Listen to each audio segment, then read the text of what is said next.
अस्सलामु अलैकुम व रहमतुल्लाहि व बरकातुहू। अल्हम्दुलिल्लाह नहमदुहु व नस्तईनुहु व नस्तगफिरुहु व नु'मिनु बिही व नतवक्कलु अलैहि व नऊज़ु बिल्लाहि मिन शुरूरि अनफुसिना व मिन सय्यिआति अअमालिना। मन यहदिल्लाहु फहुवल मुहतदी व मन युद्लिल फलन तजिद लहु वलिय्यन मुर्शिदा।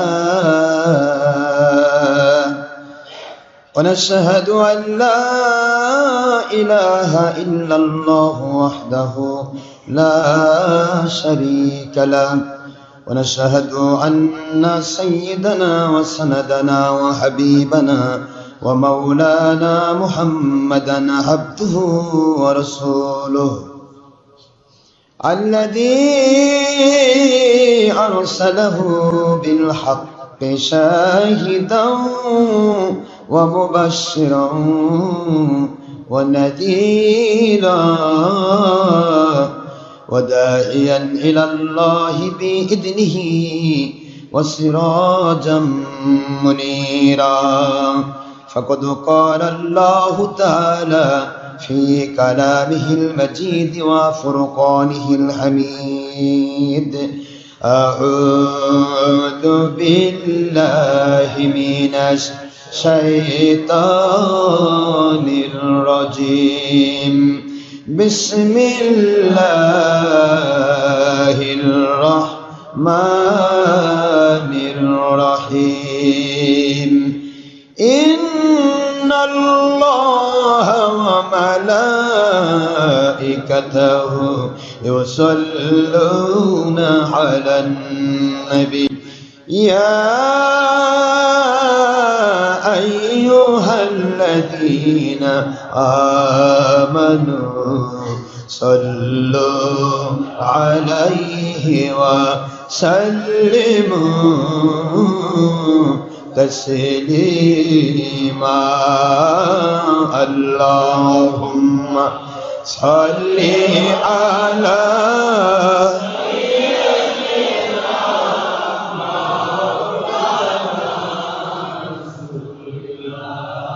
وعلى آل سيدنا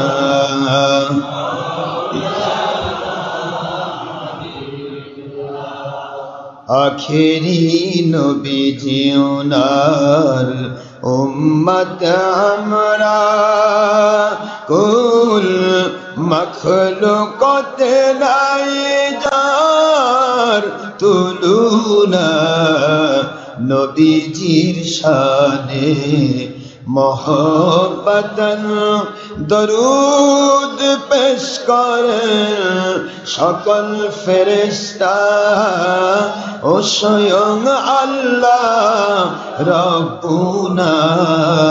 সূরা আহজাবের ৫৬তম আয়াত। কুরআন খুলে দেখো না। আল্লাহুম্মা সাল্লি আলা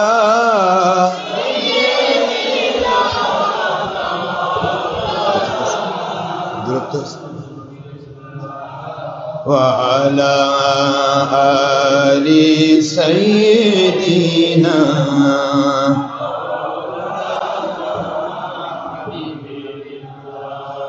কোথায় রইলেন প্রাণের নবীজি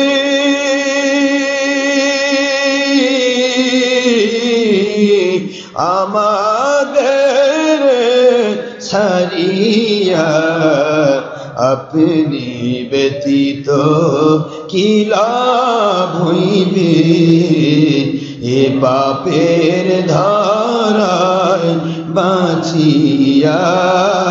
আল্লাহুম্মা সাল্লি আলা সাইয়্যিদিনা মাওলানা রাসূলিল্লাহ আলা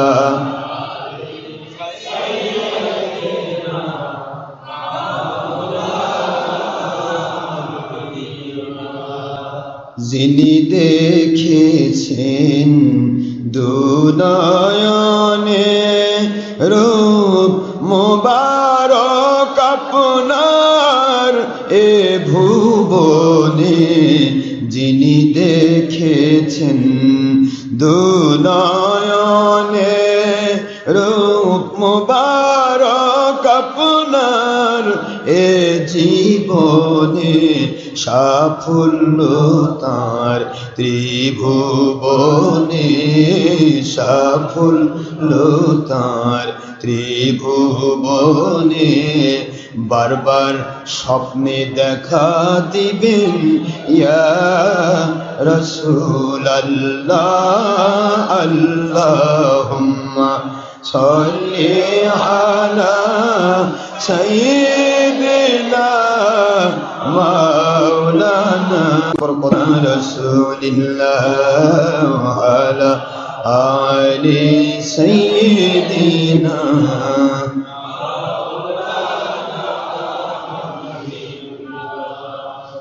মুআজ্জাজ মুহতারাম, প্রিয় সম্মানিত উপস্থিতি, মুসলমান মুমিন মুত্তাকি, আমার সম্মানিত মুসলমান ভাইরা, মহান সুবহানাহু তাবারাকা ওয়া তাআলা আল্লাহ রাব্বুল আলামিন, খালিক মালিক রব, এক ও অদ্বিতীয় আল্লাহ পাক, যার কোনো অবতার নেই, যার কোনো শরীক নেই, যার কোনো অংশীদার নেই, সেই রব্বুল আলামিনের অপার মেহেরবানিতে আমি দোয়া করছি, আশা করি আপনারা সবাই ভালো আছেন।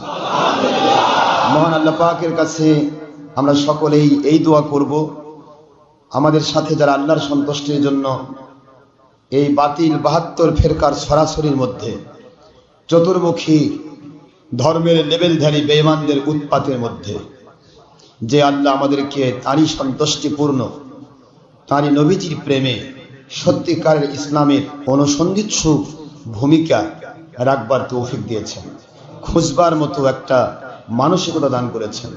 আসলে যেই সময় মানুষ নিজেকে নিয়ে ব্যস্ত, নিজের দলকে নিয়ে ব্যস্ত, সেই সময় যারা আল্লাহ এবং নবী প্রেম খোঁজেন তারাই সেই সময়ের সবচেয়ে বড় যোগ্য মানুষ।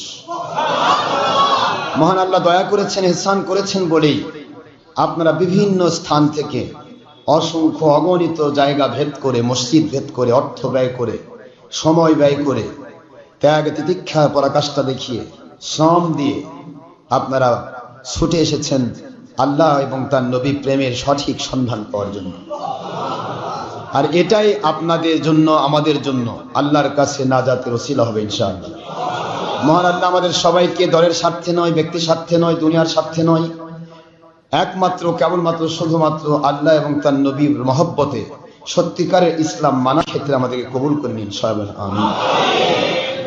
শুকরগুজার হচ্ছি রব্বুল আলামিনের দরবারে, যিনি অতীব দয়া পরবশ হয়ে আমাদেরকে তাঁরই পবিত্র ঘরে তাঁরই আলোচনা শোনার জন্য বিভিন্ন জায়গা থেকে, ইন্টারনেটের মাধ্যমে, দেশ বিদেশ থেকে, বাংলার বিভিন্ন ডিস্ট্রিক্ট থেকে, বগুড়ার বিভিন্ন মহল্লা থেকে, মহিলা পুরুষ যিনি ইনসান, যিনারা বড় কষ্ট করে ছবি মুক্তভাবে, ভিডিও মুক্তভাবে পরিপূর্ণ ইসলাম মানার চেষ্টায় যারা আমাদের সাথে সম্পৃক্ত হয়েছে, আমি সকলের জন্য দোয়া করছি আমাদের এই আল্লাহর প্রেমে, আল্লাহর সন্তুষ্টিপূর্ণ এই মহব্বত, এটাই যেন আমাদের জন্য দুনিয়াতে আল্লাহর সন্তুষ্টি, গয়েবী মদতপূর্ণ জীবন লাভ এবং আখিরাতে জান্নাতুল ফেরদৌস হওয়ার ক্ষেত্রে ওসিলা হিসেবে কবুল করে নেন সবাই আমিন। সবাই আল্লাহর শুকরিয়া করছি, আল্লাহ আমাদেরকে দয়া করেছেন বলে আলহামদুলিল্লাহ। দুরূদ সালাম পড়ছি দো জাহানি সাইয়্যিদ, সাইয়্যিদুল মুরসালিন, ইমামুল মুরসালিন, খাতামুন নবিয়্যিন, নূরি মুজাসসাম, হাবিবুল্লাহ, হায়াতুন নবী, আখিরি নবী, যার পরে কিয়ামত পর্যন্ত আর কোনো নবী রাসূল আসবেন না, সেই নবীজির উপর দুরূদ সালাম, যার উপর দুরূদ সালাম পড়লে আল্লাহ খুশি হয়ে বান্দার উপরে কমে পক্ষে 10 ঊর্ধ্বে 70 বার রহমত নাজিল করেন। বান্দার জীবনে আল্লাহ পাক সব সময় গয়েবী মদদ নাজিল করেন এবং আল্লাহ পাকের রহমতের ফেরেশতারা দোয়া করেন। আল্লাহর হাবিব বলেছেন তাদের জন্য আমার সুপারিশ কিয়ামতের দিন ওয়াজিব হয়ে যায়। সবাই পড়ছি সাল্লাল্লাহু আলাইহি ওয়াসাল্লাম। প্রিয় উপস্থিতি, আলোচনা চলছিল আমাদের মহিলাদের মর্যাদা, মা, মেয়ে, স্ত্রী, মেয়ে, স্ত্রী, মা হিসেবে মহিলাদের কত মর্যাদা আল্লাহ দিয়েছেন, সেই মর্যাদার আলোচনা চলছিল। আমাদের আলোচনা অসংখ্য হয়ে গেছে, হক বাতিলের প্রশ্নে প্রায় আমরা আলোচনা করে থাকি। প্রত্যেকটা মাহফিলে প্রত্যেকটা জুমাতে কম হোক বেশি আমরা টাচ দিয়ে থাকি যে সত্যিকারের ইসলাম যারা মানবেন, আল্লাহর জন্য যারা ইসলাম মানবেন, আমি বিশ্বাস করি আমরা আল্লাহর কোরআন রাসূলের সুন্নাহ ভিত্তিক আল্লাহ এবং নবী প্রেমে সত্য কথাগুলি পরিবেশন করার চেষ্টা করছি।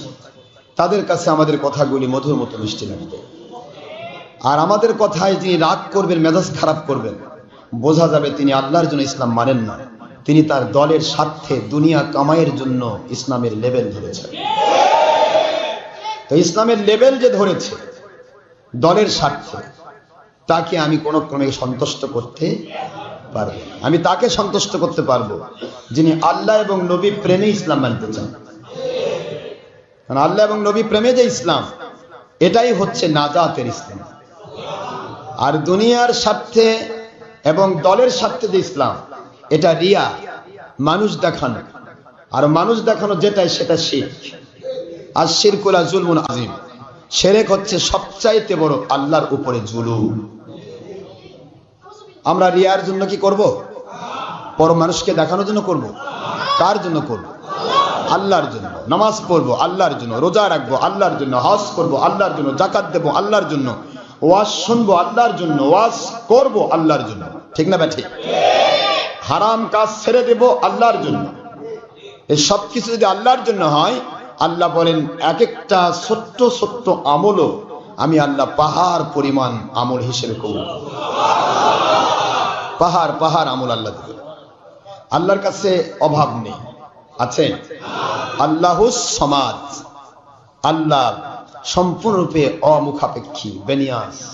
পৃথিবীর কোনো কিছু অক্ষমতা, পৃথিবীর কোনো অকর্মণ্যতা, পৃথিবীর কোন রকমের অসক্ষমতা, কোনো কিছুই আমার আল্লাহকে ধরতে পারে না। জোরে বলুন সুবহানাল্লাহ। কোনো অপবিত্রতা আল্লাহকে স্পর্শ করতে পারে না। সেই মালিক আমাদের মালিক, কাজেই তার কাছে কোনো অভাব নেই। তার কাছে আমরা চাইব, ছলচাতুরি ধাপ্পাবাজি বাদ দেব। কয়েকদিনের জীবন নিজেকে বারবার বোঝাতে হবে, যে কোনো মুহূর্তে চোয়া হেঙ্গে গুফতাং খুনা জানিফাক সেবর তক্তে মুরদা চেবর রুয়ে খার, যে কোনো মুহূর্তে ওই মসজিদের পালকি আমাদের বাড়িতে আসবে। মসজিদের পালকি আসার আগেই নিজেকে জিজ্ঞাসা করুন, নিজেকে একটু অত্যন্ত স্বচ্ছ মাইন্ডে, নিউট্রাল ভাবে, ঠান্ডা মস্তিষ্কে একটু অন্ধকারের মধ্যে বসে হলেও জিজ্ঞাসা করুন, আপনি ধর্মের লেভেলধারী দলে ঢোকার আগে কত স্বচ্ছ মানুষ ছিলেন, আর ধর্মের লেভেলধারী দলে ঢুকে কত মিথ্যা কথা বলছেন, কত মিথ্যার আশ্রয় নিচ্ছেন আপনি। মসজিদের মধ্যে দুনিয়াবি গল্প করলে 40 বৎসরে নামাজ রোজা হজ জাকাত ধ্বংস হয়ে যায়। আর সেই মসজিদে আপনি এমন এক দল করছেন, এমন এক দল করছেন সয়সরি তবলিগ, যে মসজিদের মধ্যে বসে মাহফিলের বিরুদ্ধে ষড়যন্ত্র করতে হয়, কোরআনের মাহফিলের বিরুদ্ধে ষড়যন্ত্র করতে হয়, আল্লাহ ওয়ালাদের মাহফিলে বাধা দেওয়ার ষড়যন্ত্র করতে হয়। আপনি নিজেকে একটু ঠান্ডা মাথায় জিজ্ঞাসা করবেন, আস্ক ইওর মাইন্ড, কাউকে বলার দরকার নাই, শুধু নিজেকে জিজ্ঞাসা করবেন যে আমি কি করছি, আমি কি আসলে ইসলাম মানছি নাকি ইসলামের লেভেলে বেঈমানি করছি। তাহলে আপনার ব্রেন বলবে যে আসলে তোরা ধাপ্পাবাজ, তোরা ধাপ্পাবাজি করতেছিস। যিনি আল্লাহর জন্য ইসলাম মানেন, তার দ্বারা কারো কোনো ক্ষতি হবে না। ইসলামের ক্ষতি তো দূরের কথা, কোন মানুষের ক্ষতির চিন্তা তার মাথায় আসবে না। মুশাওয়ারা আল্লাহ এবং আল্লাহর রসুলের বিরুদ্ধে করেছিল আবু জাহেল, ঠিক নেই? আবু জাহেলের ভূমিকা পালন করে কেউ ইসলাম আনা দাবি করতে পারে? তাহলে তো দুনিয়া উল্টে যাবে। আবু জাহেল, আবু লাহাব, উকবা, সাইবা, মুগিরা, এরাই তো মুশাওয়ারা করেছিল কি করে মুহাম্মদ সাল্লাল্লাহু আলাইহি ওয়াসাল্লামের পথকে রুদ্ধ করা যায়। করেনি? মুশাওয়ারা করেনি, বরং তারা করেছিল দারুন নদওয়ার বৈঠকে, ওদের জায়গা ওরা করেছিল। আর আপনারা করতেছেন আল্লাহর ঘরে, আল্লাহর ঘরে করছেন আল্লাহর নবীর দুশমনির মুশাওয়ারা। তাহলে আবু জাহেল, আবু লাহাবের চাইতেও নিকৃষ্ট। আবু জাহেল, আবু লাহাব তো আল্লাহর ঘরে যা করেনি, ওরা করেছে ওদের দারুন নদওয়ায়। আর আপনারা করতেছেন আল্লাহর ঘরে বসে। তাহলে কত বড় মনের বেঈমান, যে আল্লাহকে ফাঁকি দিচ্ছেন, আল্লাহকে দেখাচ্ছেন, আল্লাহ দেখেন আমরা খুব পারি আপনার বিরোধিতা করা, আপনার ঘরত বসে থাকে আপনার বিরোধিতা করতেছি। এই জন্য আমি বারবার বলছি, কে কি করছেন, কিসের জন্য করছেন, কার জন্য করছেন, লক্ষ কোটি টাকা ব্যয় করছেন, মুহূর্তের মধ্যে বিশাল জায়গা ক্রয় করে নিচ্ছেন, কার টাকা দিয়ে, কোন মানুষের টাকা মারে নিচ্ছেন, তাকে ফেরত দেন। এই ধর্মের লেভেলধারী বেঈমান পথে কোটি কোটি টাকা ব্যয় করলে আপনি বাঁচবেন না, বাঁচবেন না। যাদের কাছ থেকে মারে নিচ্ছেন তাদের দেন, যেই মানুষের কাছ থেকে মেরে নিয়েছেন তাকে না দেওয়া পর্যন্ত আপনি বাঁচবেন না। আপনি মারে নিলেন লক্ষ কোটি টাকা মানুষের কাছ থেকে, আর মনে মনে ভাবতেছেন এই রাস্তা যদি 1 কোটি দেই তাহলে আমার সব হালাল হয়ে যাবে। এত সহজ কিছুই মনে করেন না, কারণ আল্লাহ রাব্বুল আলামিন করায় গুন্ডায় হিসাব নেবেন কে কি করছে। তো আসুন আমরা আলোচনার প্রেক্ষাপটে বলছিলাম, মহান আল্লাহ রাব্বুল আলামিন মহিলাদেরকে কত দাম দিয়েছে, মনে আছে আপনাদের? কত দাম দিয়েছে আল্লাহ রাব্বুল আলামিন, প্রত্যেকটা জায়গায় মহিলাদেরকে মূল্যায়ন করেছেন। কিন্তু সেই মহিলা আজকে নিজেকে স্বাধীন চেতা হিসেবে যখন জমিনে ছেড়ে দিচ্ছে, তখন ঠিক ওই রকমই হচ্ছে। আপনারা দেখবেন শিয়াল নামক একটা প্রাণী আল্লাহ সৃষ্টি করেছেন, করেনি? এর নাম শিয়াল পণ্ডিত, খুব জ্ঞান, এতই বুদ্ধি। যখন কবর খোঁড়ে তখন কবরের একটা খাড়াল তুলে 10 হাত দূরে সরে রেখে আসে, তুলে নিয়ে যা রেখে দিয়ে আসে। কারণ যদি এখানে রাখি কেউ এসে যদি ওটা দিয়ে আমার মাথার বাড়ি দেয়, এই বাড়ি দেওয়ার সুযোগ যেন না থাকে, এর বুদ্ধিও শিয়ালের মাথায় আছে। আমার কথা হচ্ছেন আপনারা? দেখবেন কোন জায়গাতে শিয়াল যদি কোনো কবর খোঁড়ে, কবরের খাড়াল কবরের পার্শ্বে পাবেন না, অনেক দূর রেখে আসবে। কারণ ও চিন্তা করে যে এখান থেকে যদি এখানে রাখি কেউ এসে পেছন থেকে ওটা তুলে নেওয়া মাথার বাড়ি দেয়। এই মাথা থেকে বাড়ি থেকে বাঁচার জন্য সে কষ্ট হলেও একটা একটা একটা একটা করে বহু দূর রেখে আসে, যাতে ওটা নিয়ে আসতে আমি পালাই যেতে পারি। তো এই শিয়াল পণ্ডিত কিন্তু অনেক জ্ঞান রাখে। আল্লাহ রাব্বুল আলামিন প্রাণী জগতের মধ্যে শিয়ালকে অনেক জ্ঞান দিয়েছে। এখন সেই শিয়াল পণ্ডিত এরা দেখেন দিনের বেলা কখনো বের হয় না, দিনের বেলা বের হয় না, হয় বের? কারণ এদের উপর আল্লাহর নোটিশ আছে। নোটিশটা কি? যে তোমরা দিনে বের হও না, রাতে বের হও, যা খুশি করো, তোমাদের গুনাহ নেই। তবে দিনে বের হও না, এটাতেও গুনাহ হবে না। তবে যদি সাধারণ মানুষ দেখে তাহলে বুঝতে পারবে না, তোমায় মেরে ফেলবে। ব্যাপারটা তাই নাকি? দিনে যদি কেউ শিয়াল দেখে তাই কি ছেড়ে দেয়? দাবড়ায় ধরে, ধরে মেরে ফেলে। তো মহিলাদেরকেও আল্লাহ পাক একটা নোটিশ করেছেন, অকরনা ফি বুয়ুতিকুন্না ওয়ালা তাবাররুজনা তাবাররুজাল জাহিলিয়াতিল উলা। কোরআন শরীফের সূরাতুল আহজাব 33 নম্বর সূরা 22 নম্বর পারার প্রথম পেজ, আয়াত শরীফ নম্বর 33। আল্লাহ পাক স্পষ্ট করে দিলেন, মদিনা অবতীর্ণ সূরা নাসিক আয়াত মানসুখ করার কোনো আয়াত নেই, হাদিস নেই। আল্লাহ বললেন, মহিলারা তোমরা তোমাদের স্বামীর গৃহে অথবা তোমার বাবার গৃহে, অথবা যদি মা হও, স্বামীও নেই কেউ নেই, তাহলে সন্তানের গৃহে তোমরা অবস্থান করো। সুবহানাল্লাহ পড়বেন না তো? স্ত্রী হলে স্বামীর গৃহে, কন্যা হলে বাবার গৃহে, আর যদি স্বামীও মারা যায় তাহলে কার আন্ডারে? সন্তান, ছেলের গৃহে তোমরা অবস্থান করো। বাহিরে যদি কোনো কারণে বের হতেই হয় তাহলে পর্দার বিধান রক্ষা করে বের হও, ঠাট্টমক লাগায় বের হও না। এই নোটিশটা কিন্তু আল্লাহ পাক দিয়েছেন মহিলাদেরকে, ঠিক না? আর মহিলারা যতদিন এই নোটিশ মেনেছিল তাদের কিন্তু মূল্যায়ন আলাদা ছিল, ছিল না? আপনার কথা বলেন না কেন?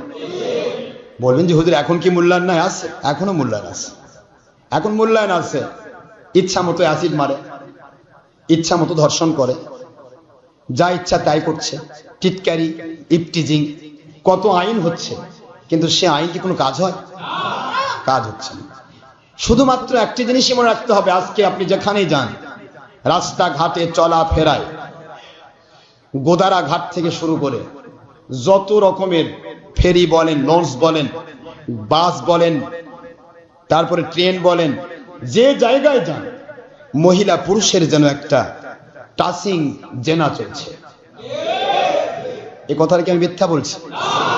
তাহলে এটাই মেয়েদের ইজ্জত? কিংবা আপনাদের মাথায় কি এটা তাই আসে? মহিলার ইজ্জত বলে? এটা কি ইজ্জত বলে না। একটা মহিলার মান সম্মান আল্লাহ কিরকম দিয়েছে। সোনা কি ক্ষীরা বাদামের দোকানে পাওয়া যায়? কথা বলে কেন? ক্ষীরার দোকানে পাওয়া যাবে? কোথায় পাওয়া যায়? বিশাল মার্কেট, মার্কেটের মধ্যে আবার সেই বন্ধ ঘর, জুয়েলার্সের মধ্যেও ঢুকলেন, দেখেন তার মধ্যে আবার গ্লাসের সোনার জিনিস রাখার একটা আলাদা শোকেস আছে নাকি? তার মধ্যে সোনার সেটিং করে রাখা হয়েছে। ব্যাপারটা কি? আসলে যে জিনিস যত দামি হয় সে জিনিস তত গোপন থাকে। এই কথাটা মনে থাকবে তো? যে জিনিস যত দামি সে জিনিস তত। একটা মানুষের সবচাইতে বেশি, শরীরের মধ্যে সবই দামি, তার মধ্যে সবচাইতে বেশি দামি হলো তার সেক্সুয়াল অর্গান। এটা কি কেউ খুলে রাখে? কি করে রাখে?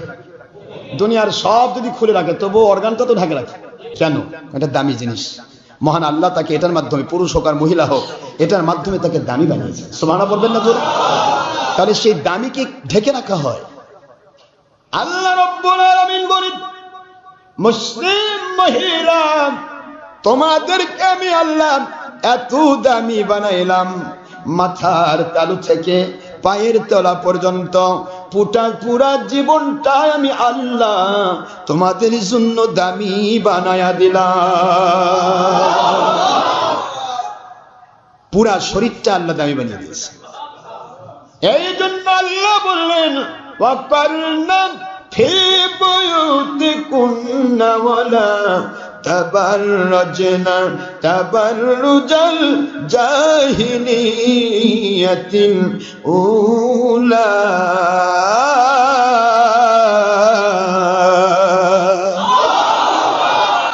আল্লাহ বলেন, মহিলারা তোমাদের ইজ্জত রক্ষা করার জন্য, গোটা দামি শরীরটা রক্ষা করার জন্য আমি আল্লাহ তোমাদেরকে নোটিশ করে দিলাম, তোমরা ঘরের পরিবেশে অবস্থান করো, তাহলে তোমাদের দাম বেড়ে যাবে। যে কেউ খুঁজে খুঁজে খুঁজে খুঁজে তোমাদেরকে বের করে বিয়ে করবে।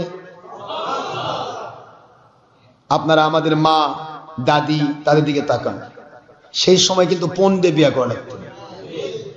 কথা বলেন এখানে?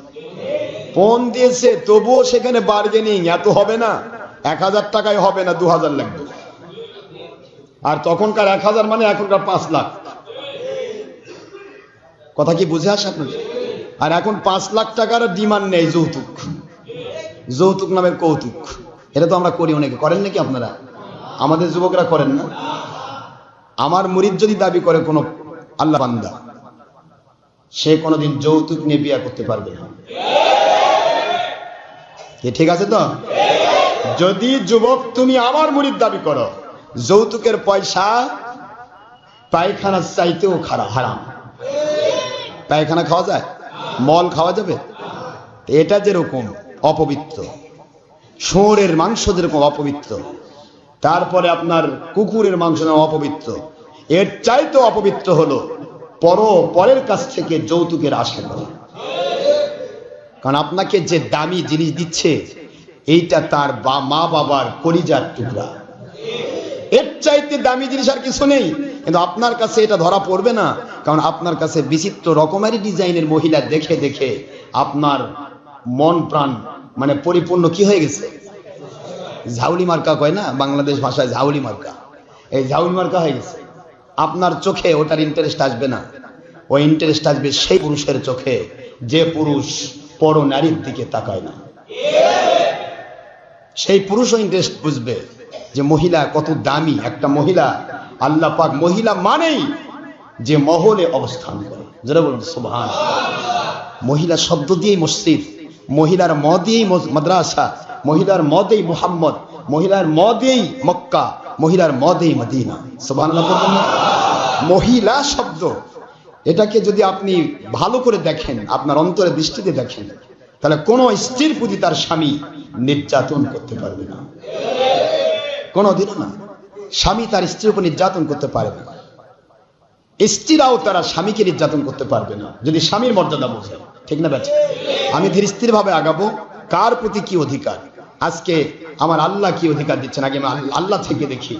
আপনারা সবাই জানেন পৃথিবীতে কোরআন নাজিল হয়েছে, অনেক নবীর নামেও সূরা নাজিল হয়েছে, হয়নি কি? সূরা মরিয়ম নাকি সূরা ইউনূস আলাইহিস সালাম আছে না নেই? সূরা ইব্রাহিম আছে না নেই? সূরা মুহাম্মদ সাল্লাল্লাহু আলাইহি ওয়াসাল্লাম আছে না? এরকম সূরা নাজিল হয়েছে, সূরা ইউসুফ আলাইহিস সালাম, এভাবে সূরা নাজিল হয়েছে নবীদের জন্য। আবার জিবরাইল আলাইহিস সালাম এসেছেন শুধু নবীদের কাছে। এখন আমি আপনাদেরকে প্রমাণ করব আল্লাহ পাক মহিলাদেরকে এত ভালোবেসেছেন, মহিলার নামেও আল্লাহ সূরা নাজিল করেছেন। আবার মহিলার কাছেও আল্লাহ জিবরাইল পাঠাইছেন। যদিও মহিলারা নবী না, কিন্তু মহিলা নবীর মা। কার মা? জোরে বলুন।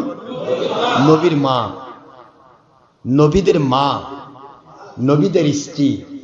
আর নবীদের মা যখন হয় তখন ওই মহিলাটা সকল মহিলার ঊর্ধ্বে আসন পেয়ে যায়। নবীর যদি স্ত্রী হয় তাহলে ওই স্ত্রী সকল মহিলার উপরে আসন পেয়ে যায়।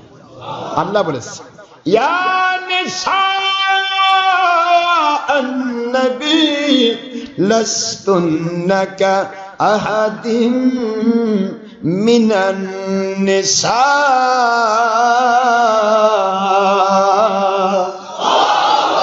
কুরআন শরীফ সূরাতুল আহজাব 33 নম্বর সূরা 22 নম্বর পারার প্রথম পৃষ্ঠা 32 নম্বর আয়াত আমার আল্লাহ বললেন, আমার নবীজির স্ত্রীগণ, দুনিয়ার মানুষেরা শোনো, যেহেতু আমার নবীর তুলনায় দুনিয়ায় কেউ নেই, সেই নবীর স্ত্রী যারা হবে, ওই স্ত্রীগণ যারা দুনিয়ার সকল মহিলা, কেউই তাদের মতো হতে পারবে না, সকলের ঊর্ধ্বে তাদের স্থান।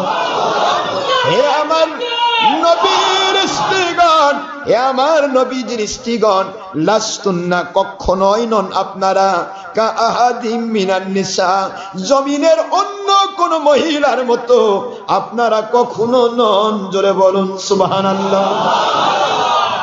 দুনিয়ার কোন মহিলার মতো আর তারা থাকেন না যখন কেউ নবীর স্ত্রী হয়ে যায়। নবীর স্ত্রী বানাই দিয়েছে। এবার আসিয়ার কথা আল্লাহ তুললেন, কাফেরের স্ত্রী। কার স্ত্রী? জগৎ বিখ্যাত কাফের মিস্টার ফেরাউন, আর তার স্ত্রী আসিয়া। তার কথা আল্লাহ কোরআন শরীফ সূরা তাহরিমে তুলে ধরলেন, আমি ফেরাউনের স্ত্রীকে জান্নাতের সার্টিফিকেট দিয়ে দিলাম। একটু বোঝার চেষ্টা করবেন। একই কোরআন শরীফের ভিতরে আল্লাহ রাব্বুল আলামিন বুঝাচ্ছেন, নবীর স্ত্রী যারা হয় তারা দামি হয়ে যায়। এবার আল্লাহ বলেন, নবীর স্ত্রী হলেই শুধু দামি নয়, নবীর স্ত্রী হয়েও যদি নবীকে মানতে না পারে, বুঝতেছেন আপনারা?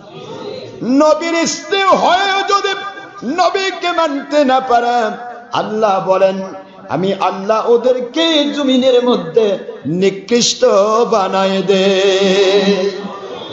নূহ আলাইহিস সালাম স্ত্রী এবং হযরত লূত আলাইহিস সালাম স্ত্রী, দুইজন স্ত্রীর কথা আল্লাহ একই জায়গায় তুলেছেন। সূরাতুত তাহরিমের ভিতরে এই দুইজন নবীর স্ত্রীর কথা তুলেছেন। আবার সূরাতুত তাহরিমের ভিতরে দুইজন মহিলা, একজন মরিয়ম আলাইহাস সালাম, আরেকজন আসিয়া আলাইহাস সালাম, দুইজনের নাম আল্লাহ তুলেছেন। নবীর স্ত্রীর কথা তুলে রব্বুল আলামিন বলেন, দুনিয়ার মুসলমানেরা শোনো, নবীর স্ত্রীও যদি হয়, নবীর সন্তানও যদি হয়, তারা যদি নবীকে ভালোবাসা দিতে না পারে, নবীর পক্ষ নিতে না পারে, প্রকাশ দেখ আর না দেখ, অন্তরের অন্তঃস্থল থেকে যদি নবীকে মেনে নিতে না পারে, আল্লাহ বলেন আমি দুনিয়াতেই তাদের জন্য জাহান্নামের সুসংবাদ দিয়েছি।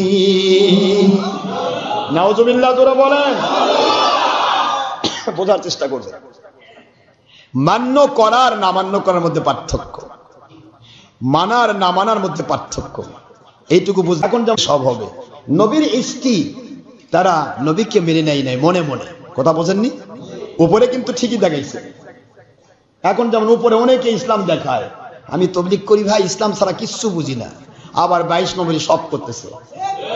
যত 22 নম্বরই সবই করে, এরা মনে মনে আল্লাহকে মানে না, নবীকে মানে না। উপরের লেভেলে আল্লাহকে মানান দেখায় মানুষকে। এই নবীর স্ত্রীও বাঁচেনি। নবীর স্ত্রী লূত আলাইহিস সালামের স্ত্রী কোনোদিন নবীর দুশমনী করেনি। উপরে ঠিক ছিল। নূহ আলাইহিস সালামের স্ত্রীও তাই, উপরে ঠিক ছিল, সব দেখাইছে আমি মানি, কিন্তু ভিতর থেকে সে মানে নাই। আল্লাহ পাক ডাইরেক্ট কাফের ঘোষণা দিয়েছেন এবং জাহান্নামী ঘোষণা দিয়েছেন। দেখছেন? এখন যদি ওহী নাজিল হতো, বিশ্বাস করুন আল্লাহর কসম করে বলছি, এই বাতিল 72 ফেরকাকে আল্লাহ পাক কাফের ঘোষণা দিতেন যে তোমরা ধর্মের লেভেলে বেঈমান হয়েছো, তোমরা আউট হয়ে যাও, তোমাদের দরকার নেই। কিন্তু এখন তার ওহী নাজিল হবে না, নবী নাই, নবী রাসূল তো সাল্লাল্লাহু আলাইহি ওয়াসাল্লাম তিনি আখির রাসূল। তো যাই হোক, ধর্মের লেভেল একটা জিনিস আর ধর্ম মানার একটা জিনিস, এটা আমি বারবার বলছি। দয়া করে ধর্মের লেভেল বাদ দেন, ইসলামের লেভেল বাদ দেন, মনে প্রাণে আল্লাহকে মানুন। আর মনে প্রাণে যদি আল্লাহকে মানেন, আল্লাহর কসম আমার কথা আপনাকে কষ্ট দেবে না, মজা লাগবে। মনে প্রাণে আল্লাহকে মেনে নেন। আমাকে চিনতে হলে আপনার সেই চিন্তা থাকতে হবে যে আমি আল্লাহকে মানতে চাই মানার মতো, নবীকে মানতে চাই মানার মতো। এমন ব্যক্তি যে রিক্সা চালক হন, ভিক্ষুক যদি হন, তিনি আমাকে খুঁজে পাবেন, চিনে পাবেন। আর যদি কোন ভাই আমি খালি লেবেল লাগাইছি, জানি আমি ইসলাম মানি না, কিন্তু মানুষকেও দেখাতে হবে, না হলে ভোট পাবো কেমন, এই উদ্দেশ্যে যদি হন, তাহলে তো আপনি আমার বিরোধিতা করবেনই, সারাদিন বিরোধিতা করবেন। করেন, আপনি মন খুলে বিরোধিতা করেন। আমার ভাই একটা কথা বলেন যে মন খুলে প্রাণ খুলে বিরোধিতা করেন, মন প্রাণ খুলে বিরোধিতা করবেন। আর ওই বিরোধিতাটা আল্লাহর তরফ থেকে আমাদের জন্য গয়েবী মদদের ওসিলা হয়ে যাবে। আমাদের কোনো আপত্তি নেই। We have no objection about your matter, about your party, about your profession, about your job or business.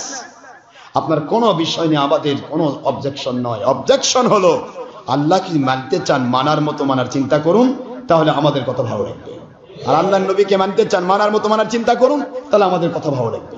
আর যদি না আমি যা করবো সেটাই উপরের লেভেল দেখাবো, ভিতরে যা ইচ্ছা তাই দেবে, সেটা ভাই আপনি যদি আল্লাহকে ফাঁকি দিতে পারেন, তাহলে আমার করার কি আছে? নবীর স্টেপ বাঁচতে পারলেন না, আল্লাহ ডাইরেক্টলি ওহী নাজিল করে দিলেন আমার নবীর স্ত্রী হয়েও না মানার কারণে আমি নবীজির মাধ্যমে তাকে বাঁচাতে পারতাম, কিন্তু বাঁচাইলাম না। কারণ কিয়ামত পর্যন্ত এর নজির আমি আল্লাহ রাখতে চাই, নজির রাখতে চাই। শুধুমাত্র লেভেলে দাম নেই, এই লেভেলে দাম নেই এইটা বোঝানোর জন্য নবীর স্ত্রীও বাঁচে নেই। সুবহানাল্লাহ পড়বেন না? লেভেলে দাম নাই, এই জন্য কেনান নূহ আলাইহিস সালামের ছেলে হওয়ার পরেও বাঁচছে। আপনাদের আমি কত কথা বলেছি এ পর্যন্ত, বলার তো শেষ নেই। বেঁচে যাচ্ছেন হযরতে আসিয়া আলাইহাস সালাম, কাফেরের স্ত্রী। তারপরে আল্লাহ রাব্বুল আলামিনের কাছে বলছেন, আমার আল্লাহ কোন বেঈমানের স্ত্রী আমাকে বানাইলেন? হতে পারি বেঈমানের স্ত্রী, কিন্তু আমি বেঈমানকে মেনে নিতে পারবো না। আমার আল্লাহ বলে, আসিয়া রে, বেঈমানের স্ত্রী বানাইলাম প্রমাণ করার জন্য। যুগে যুগে কোন স্ত্রীর স্বামী যদি জালেম হয়, যুগে যুগে কোন স্ত্রীর স্বামী যদি 2 নম্বর পথের হয়, বাতিল ফেরকার হয়, এরপরও স্ত্রী ইচ্ছা করলে আমি আল্লাহর সঠিক রাস্তার সন্ধান পেতে পারে। আসিয়া বলে, আল্লাহ এত বড় জালিম, যেই জালিম সারা দুনিয়ার সমস্ত ছেলেদেরকে খুন করে দিচ্ছে। খবর পেয়েছেন মূসা আলাইহিস সালাম নামে একজন মানুষ আসবে, সে নাকি তার মসনদকে তছনছ করে দেবে, তার কুফরি মতবাদকে ভুলুণ্ঠিত করে দেবে। এই জন্য সে সমস্ত ইউদাব্বিহুনা আবনাআকুম ওয়া ইস্তাহয়ুনা নিসাআকুম ওয়াদালিকুম বিরাব্বিকুম বালাউন আযীম। আল্লাহ বলেন, বনি ইসরাঈলের যতগুলো মানুষ সন্তান জন্ম নিত ছেলে, প্রতিটা ছেলেকে খুঁজে খুঁজে বের করে জব করা হতো। আমার আল্লাহ বলে, আসিয়া রে, এই মুহূর্তে সন্তান ছেলে যারা, তাদের কোনো নিরাপত্তা নাই। তোমার জালিম স্বামী সবাইকে জব করতেছে। এমন কোন মহিলা নাই যে মহিলার সন্তান পেটে রাখা হয়, সুতরাং তুমি যখন এই মুহূর্তে তোমার স্বামীর বিরুদ্ধে আমি আল্লাহর পক্ষ নিয়েছো, আমি তোমার কোলে আমার মূসা আলাইহিস সালামকে লালন পালন করতে চাই। মেয়েদেরকে আল্লাহ দাম দিয়েছেন। সালাম যে মেয়ে আল্লাহকে মানতে চেয়েছেন সে মেয়েকে আল্লাহ পাক জগৎ বিখ্যাত করেছেন। আল্লাহ কোরআন শরীফের একটি জায়গায় সূরাতুত তাহরিমে দুই নবীর স্ত্রীকে কাফির ঘোষণা দিয়ে জাহান্নামী ঘোষণা দিলেন। আর ওই একই জায়গায় ফেরাউনের স্ত্রী আসিয়া আলাইহিস সালাম আর ঈসা আলাইহিস সালামের মা মরিয়ম আলাইহিস সালাম দুইজনের কথা তুলে আল্লাহ তাদেরকে জান্নাতি ঘোষণা দিলেন। কি ঘোষণা দিয়েছেন? জান্নাতি ঘোষণা দিয়েছেন। আসিয়া, এই মুহূর্তে তুমি আমার পক্ষ নিয়েছো, আমি আল্লাহ তোমার কোলে আমার মূসা আলাইহিস সালামকে লালন পালন করতে চাই। মূসা আলাইহিস সালামকে আল্লাহর কুদরত এলকা করে দিলেন তার মায়ের উপরে। দাও আল্লাহর জন্য সন্তানটাকে তুমি ছেড়ে দাও। ওই সন্তানকে যেখানে দরকার, কোন মহিলাটা আমি আল্লাহকে পছন্দ করে, কোন মহিলাটা এই সময়ে সবচেয়ে বড় জালিমের বিরুদ্ধে আমি আল্লাহর পক্ষ গ্রহণ করেছে, তার কোলে পৌঁছে দেওয়ার দায়িত্ব আমি আল্লাহ গ্রহণ করলাম। মূসা আলাইহিস সালামের মা ছেড়ে দিলেন। ছোট্ট একটা কাঠের সিন্দুকের ভিতরে ভরায় ছেড়ে দিলেন। আল্লাহর নামে যা, যেখানে খুশি চলে যা, মালিক আমার দেখবে। চলে গেল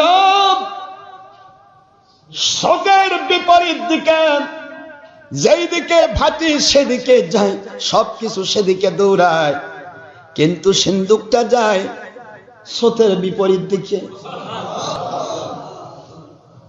কে করাচ্ছেন? স্রোতের বিপরীত দিকে কি এর মধ্যে মেশিন সেট করা আছে? মেশিন সেট করা নেই, বিপরীত দিকে যাচ্ছে। এই একই জিনিস হয়েছিল হযরত মরিয়ম আলাইহিস সালামের ব্যাপারেও আল্লাহ সেটাই করেছে।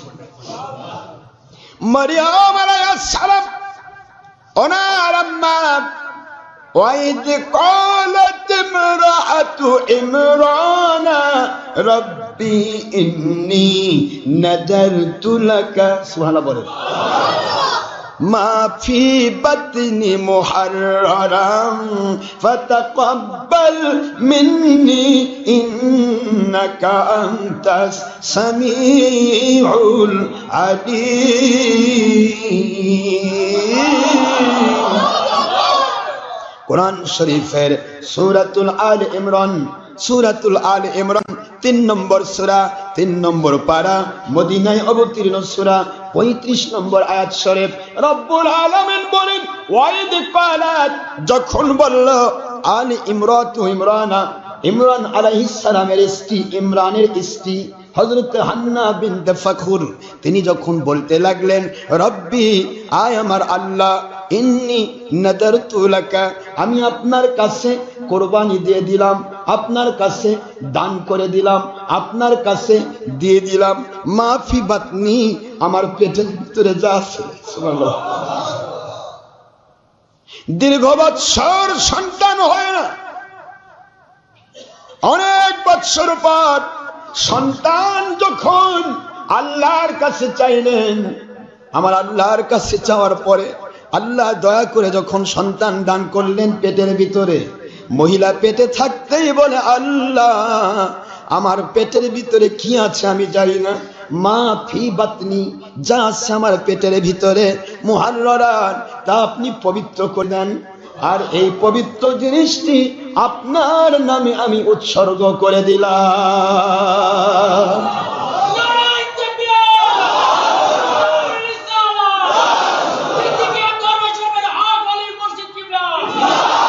আপনার নামে আমি উৎসর্গ করে দিলাম। আমরা কি করি? পেটের মধ্যে থাকতেই আল্লাহ ছেড়ে যদি হয়তো ডাক্তার বানাবো, আল্লাহ ইঞ্জিনিয়ার বানাবো, আল্লাহ বিখ্যাত বড় মানুষ বানাবো। কিন্তু ইমরান ইমরানের স্ত্রী, ইমরান আলাইহিস সালাম তিনি তো নেই। স্ত্রী বলতেছে, আল্লাহ আমি এই মুহূর্তে আমার সন্তানটাকে আমার পেটে যে দিয়েছেন আপনি, যেটা এটা আমি আপনার জন্য কি করলাম, উৎসর্গ করে দিলাম, দান করে দিলাম। তার মানে নিয়ত করে নিলেন বাইতুল মুকাদ্দাসের তাকে খাদেম বানিয়ে দিবে। জোরে বলুন সুবহানাল্লাহ। আল্লাহর কাছে বললেন, আল্লাহ রাব্বুল আলামিনকে বললেন, আল্লাহ দয়া করে আপনি আমার এই কথাটা কবুল করেন। মালিক মহিলার দোয়া কত কবুল করেন একটু চিন্তা করবেন। আমার আম্মারা, আপনারা হালাল রুজি খান। পৃথিবীর যে প্রান্তেই থাকেন মহিলারা কি রুজি খায়? স্বামী যদি ঘুষখোর হয়, স্বামী যদি ঘুষখোর হয়, স্বামী যদি খুঁতখোর হয়, স্বামী যদি হারাম কাজ করে, স্ত্রী যদি সেটাকে মনে মনে ঘৃণা করে, তাহলে ওই স্ত্রী তার খাদ্য হালাল। তার খাদ্য কি হালাল। এই জন্য স্বামীর দোয়া কবুল হয় না, স্ত্রীর দোয়া কবুল হয়ে যায়। হারাম খেলে কি দোয়া কবুল হয়? হারাম খেলে দোয়া কবুল হয় না। স্ত্রীর দোয়া কবুল হয়, স্ত্রী হালাল খায়। মহিলা যা দোয়া করে, আমি এই দোয়া যদি তুলি, কত মহিলার দোয়া কবুল হয়েছে, এতে আমার 5 ঘন্টা লাগবে। কত মহিলার দোয়া আল্লাহ পাক কবুল করেছেন, কিন্তু সে সময় তো নেই। জুমার দিন এত সময় তো বলা যায় না। আমি আপনাদের বলছিলাম মহিলাদের ইজ্জত আল্লাহ দিয়েছেন। কথা বলবেন, দিয়েছেন? কেমন দিয়েছেন? কেমন দিয়েছেন বলবো? এবার কেমন দিয়েছেন আমি বলি, কোরআনের ভাষায় বলি। মহিলাটা যখন এভাবে আল্লাহর কাছে তুলে ধরলেন, আসতেছি আমি, সিন্ধুক কোন দিকে যাচ্ছে? হ্যাঁ, উজান দিকে যাচ্ছে। যাক, ওটা যেতে থাক।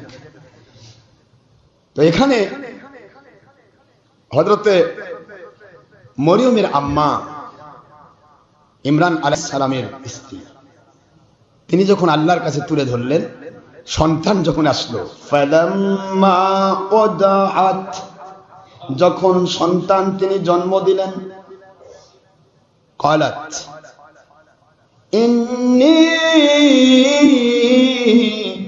ওয়াদাআতুহা উনসা,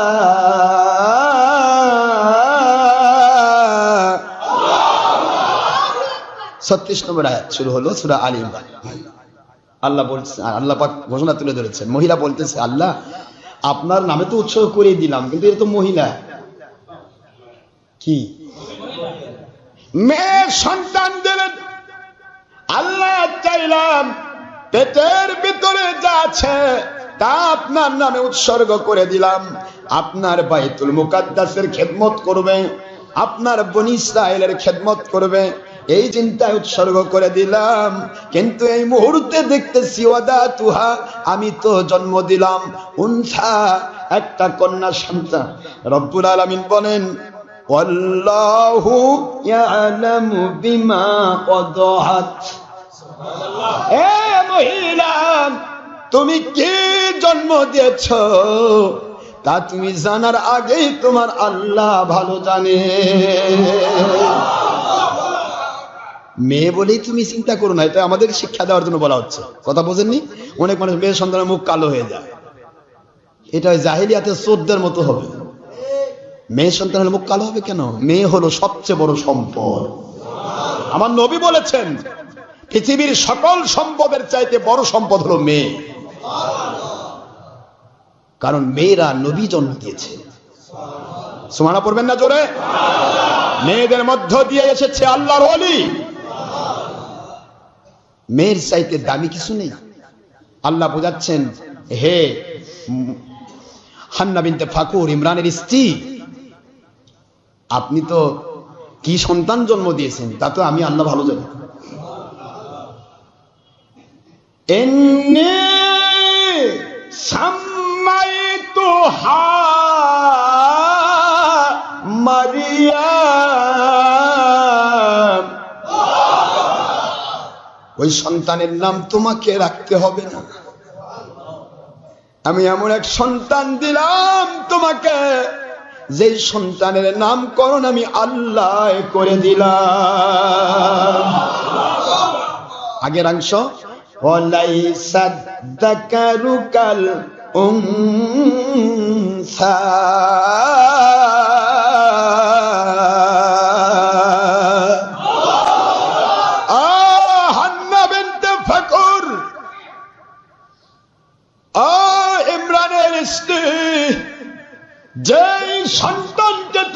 কন্যা মনে করছো, এমন এক কন্যা সন্তান দিলাম দুনিয়ার সকল পুরুষের চেয়ে উত্তম। লাইসা যাকারু কাল উনসা, পৃথিবীর কোন পুরুষ তোমার এই সন্তানের মতো নয়। সুবহানাল্লাহ পড়বেন না জোরে? জোরে বলেন সুবহানাল্লাহ। তবে এখানে এই ব্যাখ্যার আওতায় আসবে না নবী, মনে থাকবে তো? নবী রসুলকে আবার মরিয়মের চেয়ে উত্তম, মরিয়মকে আবার নবী রসুলের চেয়ে উত্তম বলবেন না। নবীদের নবুয়তের পজিশন আলাদা। মরিয়ম ছিলেন আল্লাহর ওলি, কি জোরে বলুন? ওলি, তিনি নবী না। কিন্তু আল্লাহ বুঝাচ্ছেন আমি মহিলাদেরকেও কত ভালোবেসেছি, মহিলাদেরকেও কত ইজ্জত দিয়েছি, তা টাকা দিচ্ছে। দেখো, নবীর নামে সূরা নাজিল করেছি, মরিয়মের নামে সূরা নাজিল করেছি। নবীদের কাছে আমি জিবরাইল আমিন পাঠাইছি, মরিয়মের কাছেও জিবরাইল পাঠাইছি। আমি দেখাই দিচ্ছি, কোরআন দিয়ে দেখাচ্ছি। অসুবিধা হচ্ছে না তো? টেনশন নেই তো? শয়তান ধোকা দিচ্ছে না তো? নামাজের সময় পার হয়ে গেল? কি কোন আপনার নামাজের সময় পার হলো? হুজুর 1:30টা পার হয়ে গেল, হুজুর নামাজ শেষ। আমি কই ভাই নামাজ শেষ 1:30টা পার হলে কোন মুন্সি কোন হাদিস থেকে দলিল দিল? হাদিস লাগবে তো? হাদিস লাগবে না? না দলিল ছাড়াই বলবেন? নামাজের টাইম, এই বড়দিনে নামাজের টাইম আওসাত ওয়াক্ত, উত্তম ওয়াক্ত উপকারী হাদিস মোতাবেক 3:15 পর্যন্ত, আর 3:15 থেকে এই আসরের নামাজের পূর্ব মুহূর্ত, আজানের পূর্ব মুহূর্ত পর্যন্ত এটা আখির ওয়াক্ত। এটা উত্তম নয়, তবে যদি নামাজ কোনো কারণে না হয় সেই সময় পড়লে নামাজ আদায় হয়ে যায়। ততক্ষণ পর্যন্ত আজান, আসরের আজান দেওয়া জায়েজ নেই যতক্ষণ পর্যন্ত জোহর বা জুমার ওয়াক্ত থাকে। কথা কি বোঝা গেছে? জোহর জুমার ওয়াক্ত যখন শেষ হয়ে যায় তখন আসরের আজান শুরু হয়। এটাই নবীজির হাদিস। সুবহানাল্লাহ পড়বেন না? এটাই সহিহ হাদিস। আর আপনারা তো কোন যে ভাই 1:30টার সময় নামাজ জামাত হয়ে গেছে, শেষ হয়ে গেছে, নামাজটাই শেষ হয়ে গেল, মানে নামাজটাই শেষ হয়ে গেল একবারে। কি হয়েছে? নামাজের ওয়াক্ত শেষ। ওয়াক্ত বোঝেন? পৃথিবীর কোন ঘড়িকে নবী ফলো করেননি, মনে রাখবে, মনে থাকবে তো? হুজুর ফলো করেছেন জাওয়ালকে। জাওয়াল বোঝেন? সূর্যকে হেলে যাওয়া। সূর্য হেলে যাওয়া থেকে, সূর্য হেলে যাওয়া থেকে আপনার ছায়ার দ্বিগুণ হওয়া পর্যন্ত ওয়াক্ত। সুবহানাল্লাহ পড়বেন না জোরে? এতে মৌলবীরা তো সময় জ্ঞানী বোঝে না, কয় যেন আনটাইমে নামাজ পড়ে। তার মানে সে বোঝে না, বুঝাতে চায় যে আমি তো সেক্রেটারির গোলামি করি, আমি যদি 10 মিনিট কম বেশি করি তাহলে তো আমার খাই ফেল দিবে। এই মুন্সি, তাড়াতাড়ি নামাজ পড়ার সময় হয়ে গেছে। আমি তো গোলামি করি কমিটির, এ কথা মৌলবী বলতে পারতেছে না, বোবা শয়তান। কিন্তু আমরা কারো গোলামি করি না, আমরা গোলামি করি আল্লাহ, যার কারণে আমাদেরকে কেউ চালাতে পারে না, আমাদের কন্ট্রোল করেন আমার মালিক।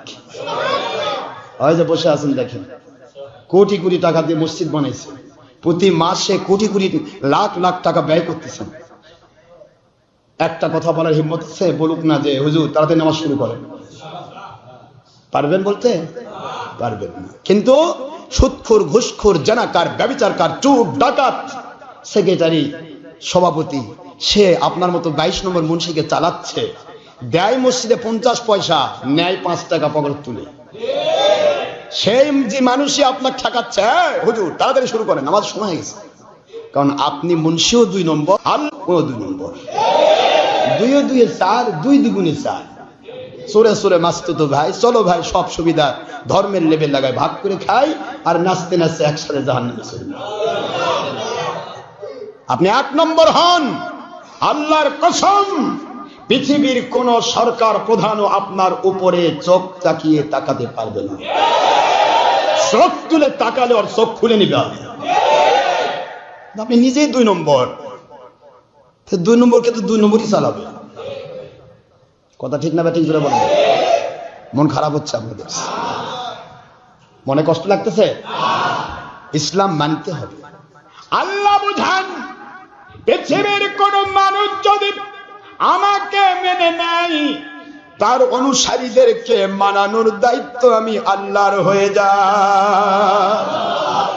যদি কোন ইমাম আল্লাহ এবং নবীকে মানার মতো মেনে নেয়, দুনিয়ার সমস্ত মুসল্লি তাকে গোলামের মতো মানবে, তার গোলাম হয়ে থাকবে। জোরে বলুন সুবহানাল্লাহ। গোলাম হয়ে থাকবে, কোনোদিনও তার উপর উৎপাত করতে পারবে না। আপনি স্বামী হয়ে যদি আল্লাহকে মেনে নেন, আপনার অধীনস্থ স্ত্রী সন্তানকে মানানোর দায়িত্ব আমার আল্লাহর হয়ে যাবে। আপনি কর্মকর্তা হয়ে যদি আমার আল্লাহকে মেনে নেন, সকল কর্মচারীকে আপনাকে ফোর্স দিয়ে, কষ্ট দিয়ে, জুলুম করে মানাতে হবে না। আমার আল্লাহ কুদরত থেকে ওদেরকে আপনাকে মানায়ে দেবে। আপনি দেশের প্রধান, সরকার প্রধান হয়ে যদি আমার আল্লাহকে মেনে নেন, দেশের সকল প্রজা সাধারণ আপনাকে মানানোর দায়িত্ব আল্লাহর হয়ে যাবে। যেখানে যে আমার আল্লাহর গোলামি করবে, সেখানে আমার আল্লাহ তাদের অধীনস্থদেরকে তাদের গোলাম করে দেবে। নামাজে এসে ইমামের আগে সেজদা দিতে পারেন? তাহলে এইটা যদি যেমন নামাজে গোলামি করতেছেন, নামাজের বাইরে কেমনি? ইমাম নামাজ শুরু করেন, সময় হয়ে গেছে। তা নামাজ ইমাম যদি সময় না জানে, তখন ইমাম বানাইছেন কেন? কেন বলতে হবে? অর্ডার ক্রিয়েট করা গোলামির লক্ষণ। যদি আপনার অর্ডার শুনে ইমাম নামাজ পড়ায়, তাহলে সে গোলাম হয়ে গেল। গোলামের পিছনে নামাজ হবে না? গোলাম তো নেতা হয় না।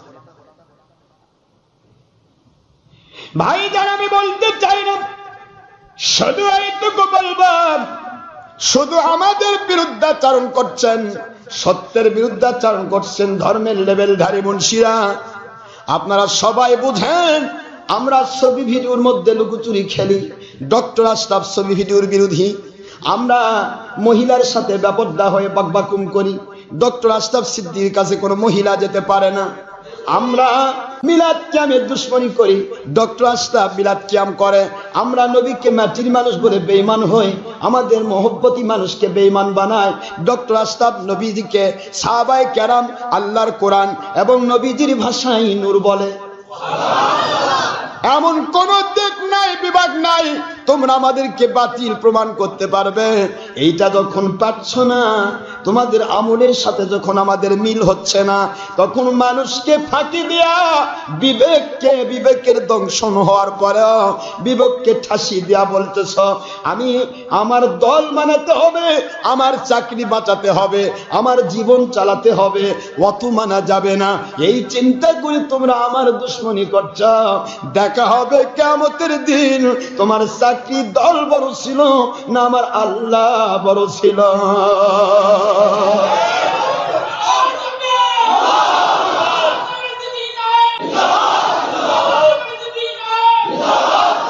ইনশাআল্লাহ দেখা হবে কিয়ামতের দিন। কে কয় নম্বর ইসলাম মেনেছ? আজ তো দুশ্মনী করতেছ, করো করো, মন খুলে করো। মারিয়াম আলাইহিস সালাম সম্পর্কে রব্বুল আলামিন বললেন, দুনিয়ার সকল পুরুষ তার চাইতে মরিয়ম উত্তম। পুরুষের চেয়ে উত্তম। আর এরা করছে নবী আমাদের মতো। দেখছেন, মরিয়মই পুরুষের চেয়ে উত্তম। আল্লাহর কোরআন আমার কোনো বানানো গল্প নেই। ওয়ালাইসা যাকারু কাল উনসা, যেই মরিয়মকে আমি আপনাকে দিলাম, এ অন্য সকল পুরুষের মতো নয়, পুরুষের চেয়ে উত্তম। আর নবীকে বানাচ্ছে আমাদের মতো। একটু চিন্তা ভাবনা করতে হবে, ফিকির করতে, আমরা যাচ্ছি কোথায়। আনা বাশারুম মিসলুকুম, আমি তোমাদের মতো বাশার। এই মতো শব্দই বোঝে না এমন ডার ব্যাটারি মুন্সি, মতো বোঝে না। ওই যে আব্বার মতো, আব্বার মতো মনে করে ধরে যাবে। আম্মু আব্বুক নেস, আম্মু বলবে তোর চামড়া তুলে দিব, ধরছিস কাকে? আব্বার মতো। এর মতো মানে তো তোর আব্বা না, আরেকজনের আব্বা। আব্বার মতো যখন হয়, সে আর আব্বা নয়, সে অন্যের আব্বা। আর আব্বা যদি হয় তবে না সে আব্বা। আমার নবী বলতেছেন আমি মানুষের মতো, আমি মানুষের বাশারের মতো। আর এরা করছে যে নবী আমাদের মতো, মানে আমরা আর নবী এক হয়েছি। মানে মতো ভাষাও বোঝে না, এতই বেঈমান, মতো বোঝে। কুষারটি লাঠির মতো, লাঠিটি কুষারের মতো। এখন কুষার মনে করে লাঠির কামড়াচ্ছে, দাঁত ভাঙতেছে। কথা বলতেছেন নাকি? কুষারের মনে করে লাঠির কামড় দিলে দাঁত থাকবে তো? সব দাঁত নাই হয়ে যায়, ছিল দাঁত হয়ে যাবে সব পরে বেদাত। এই জন্য তো এরা বেদাতি। আমি বলছিলাম আম্মা মরিয়ম আলাইহিস সালাম ওনার ব্যাপারে আল্লাহ বলতেছেন পৃথিবীর সকল পুরুষের চেয়ে এক্সেপ্ট আম্বিয়া আলাইহিস সালাম। আবার নবীদেরও উপর দিবেন না, এর মনে থাকবে তো। আল্লাহ বলতেছেন কি দিলাম, নাম আমি রাখলাম ওয়াইন্নী সাম্মাইতুহা মারিয়াম,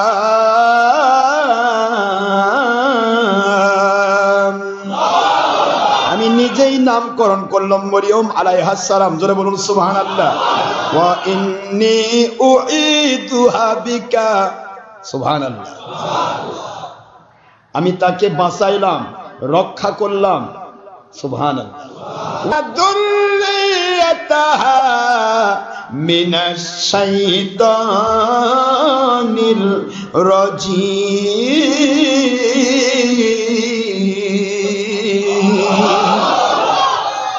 36 নম্বর আয়াত আমার আল্লাহ বলতেছেন সূরাতুল আলে ইমরান। আল্লাহ বলেন আমি তাকে এমন ভাবে তৈরি করলাম শয়তান তাকেও ধরতে পারবে না, তার সন্তানকেও ধরতে পারবে না। আমরা তো সবাই আউযুবিল্লাহ পড়ি না? আউযু বিল্লাহি মিনাশ শাইতানির রাজীম। আয় আল্লাহ শয়তানের অসহতা থেকে, কুমন্ত্রণা থেকে আমাদের বাঁচান। আর সন্তান আল্লাহ দিচ্ছেন, আগেই অ্যাডভান্স বলে দিচ্ছেন আমি শয়তান মুক্ত বানিয়ে দিলাম, তাকে ধরতে পারবে না শয়তান। ওয়া যুররিয়াতাহা, এবং তার সন্তানকেও শয়তান ধরতে পারবে না। মিনাশ শাইতানির রাজীম, আমি আল্লাহ তাকে শয়তান মুক্ত করে দিলাম, শয়তান থেকে বাঁচিয়ে দিলাম। তাহলে মেয়েদের দাম আল্লাহ কেমন দিয়েছে বুঝতেছেন না? বোঝেন না? বোঝাতেছেন না? অসুবিধা হচ্ছে? দাম বাড়িয়ে দিলেন।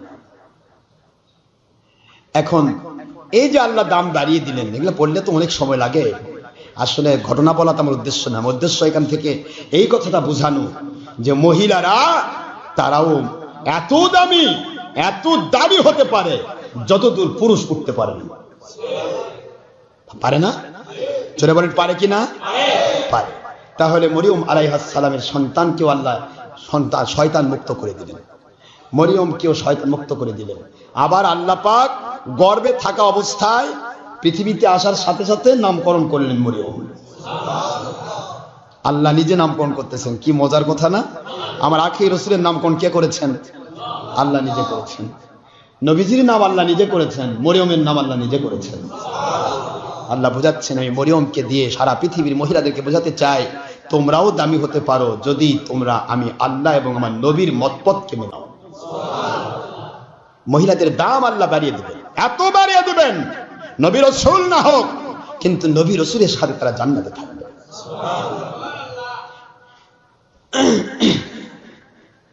37 নম্বর আয়াত শুরু হয়ে গেল। আল্লাহ এবার বলতেছেন মরিয়মকে কেমন দামি বানালাম আমি কি বলবো? আল্লাহ বুঝাচ্ছেন। সুবহানাল্লাহ পড়বেন না? একজন মরিয়ম যখন ঘোষণা দেওয়া হলো আইয়ু ইয়াকফুল মারিয়াম, কে মরিয়মের দায়ভার গ্রহণ করবে? একজন মেয়ে অবশ্যই তাকে লালন পালন করতে হবে। লালন পালন করার জন্য মুহরিম মানুষের মধ্য থেকে কে আছে এমন যে মরিয়মকে লালন পালনের দায় বহন করবে? যেই মাত্র ঘোষণা দেওয়া হলো আমার মালিক বললেন রে দুনিয়ার মানুষ, দুনিয়ার এক সন্তানকে নিতে চায় না কেউ, আর আমি মরিয়মকে কি সন্তান বানালাম? এই সন্তানটা নেওয়ার জন্য অসংখ্য মানুষ তৈরি হয়ে গেল। অসংখ্য মানুষ।